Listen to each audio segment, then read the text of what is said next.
My name is Hendrik Andresen, and I was part of the Mercury Action expertise within the Horizon 2020 framework program.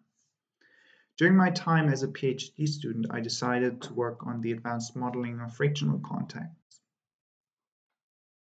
Like us humans, machines age over time. When a machine like an aerospace engine is used, many machine elements move relative to each other under very impressive loads.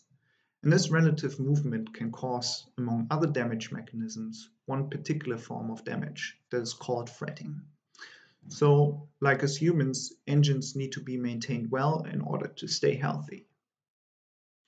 If we zoom in on this phenomenon of fretting for a second, we find that for fretting to occur, two machine elements must come into contact, and that happens in basically any mechanical apparatus. And the contacting bodies must move relative to each other on a micro level. In the example of an aerospace engine, a very prominent contact is the dovetail root joint between a blade and the rotor, or disc as it is called in the technical jargon. This contact can cause this particular form of wear which deforms and damages a material on a surface level, leaving the marks we see in the bottom picture. There are also other damage mechanisms at work when an aerospace engine is in service, but fretting is of particular interest because it is hard to predict. Engine manufacturers must know when the surface damage is so severe that an engine part needs to be replaced. Otherwise, the surface damage can cause cracks, which can lead to catastrophic instances. One catastrophic failure happened in 2018 on Southwest Airlines Flight 1380, when a dovetail root joint failed mid-flight due to a fretting fatigue failure of a blade. The picture shows a heavily damaged engine casing and a fan blade missing on the rotor. But what makes it so hard to predict the safe zone in the service life of an engine component when it comes to fretting? The underlying contact analysis in a fretting fatigue problem is highly dependent on a number of parameters. For example, the loads present in the contact, the geometry of the contacting bodies, or the material used. For this reason, most manufacturers test each new design for its proneness to fretting in fairly time-consuming and cost-intensive experiments. Based on the outcome of the experiments, the manufacturers schedule maintenance intervals for their engines.